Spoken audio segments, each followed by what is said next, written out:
customer တွေရှာလိုက်တဲ့ product တိုင်းမှာဘာကြောင့်ကျွန်တော်တို့ video တွေမကြလာရလဲ။ဒါတွေလှုပ်ချင်းအဖြစ်ကျွန်တော်တို့ဘာအကျိုးကျေးဇူးတွေရရှိမလဲ။မင်္ဂလာပါ။ကျွန်တော်ဒီနေ့မှာတော့ကျွန်တော် SEO ဆိုတဲ့အကြောင်းအရာလေးကိုရှင်းပြပေးတော့မှာဖြစ်ပါတယ်ကျွန်တော်တို့ Google ပေါ်ကစားက Google မှာ SEO rank ကောင်းဆိုပြီးတော့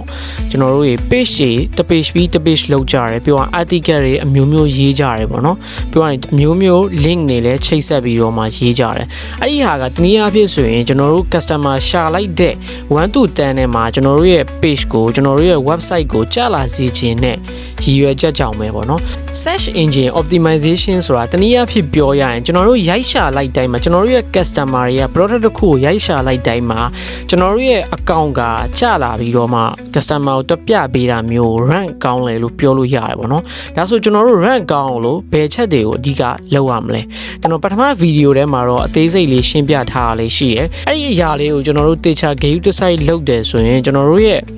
ဒီ rank ကTikTok AI ကနားလည်ပြီးတော့ customer ကိုပြန်ပြပေးတာမျိုးကိုလည်းလုပ်ပြီးလို့ရတယ်ပေါ့နော်ကျွန်တော်တို့ရဲ့ video ကဒီခဏတင်လိုက်တဲ့တရက်နှစ်ရက်အတွင်းမှာပဲမဟုတ်ဘဲနဲ့ရေရှည်အတွက်ကို rank မြင့်လာတယ်ပေါ့နော်အဲ့ဒီဟာကျွန်တော်တို့ဒီတစ်နှစ်နှစ်နှစ်လောက်ဒီဟာကြီးကိုတင်ပြီးတော့ဥမာ product ဖုန်းနဲ့ပတ်သက်တဲ့ကျွန်တော်တို့ product တစ်ခုကိုတင်ပြီးတော့ထားလိုက်တယ်နောက်တစ်နှစ်လောက်နေပြီးလို့ရှိရင်လည်း customer ကအဲ့ဖုန်းနဲ့ပတ်သက်တာတစ်ခုခုရှာလို့ရှိရင်လည်းကျွန်တော်တို့ရဲ့ဟာက rank မြင့်တဲ့အပေါ်မှာ customer စီကိုတွက်ပြပေးတာမျိုးတို့အထိကိုလုပ်ပေးနိုင်သေးတယ်ပေါ့နော် video တွေတော့တင်လိုက်တယ်ဒါပေမဲ့ caption တွေ hashtag တွေပြီးရင် comment တွေပြီးရင် caption video ထဲမှာထိုးတဲ့ caption တွေကိုတခြားဂရုတစိုက်မလုပ်ခဲ့တဲ့ပုံမှာကျွန်တော်တို့ရဲ့ video တွေက rank မကောင်းမဲနဲ့ခဏတစ်ဖြုတ်နဲ့ပဲပျောက်ကွယ်သွားတာမျိုးတွေဖြစ်နေရပါတော့ကျွန်တော်ဒီအချက်လေးတွေကိုတခြားဂရုစိုက်မယ်ဆိုရင်ကျွန်တော်တို့ရဲ့ account အတွက်လည်း rank မြင့်သွားတဲ့ပုံမှာကျွန်တော်တို့ရဲ့ account ကလည်းအရန်ယူ authority ဆန်သွားမယ်